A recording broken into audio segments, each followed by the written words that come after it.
अस्सलाम वालेकुम। डिप्रेशन की चंद एक अलामात।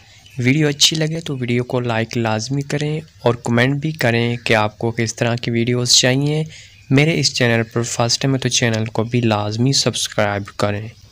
तो डिप्रेशन की अलामात में से पहली अलामत ये है कि आप हर चीज़ को ज़रूरत से ज़्यादा सोचते हैं।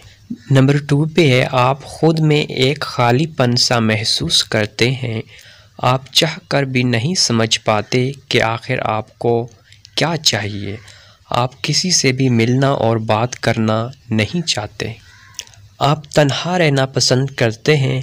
आप हमेशा सोचते हैं कि आप सबसे कमतर हैं और दूसरे सब आपसे बेहतर हैं। आप अपने जज्बात पर काबू नहीं रख पाते।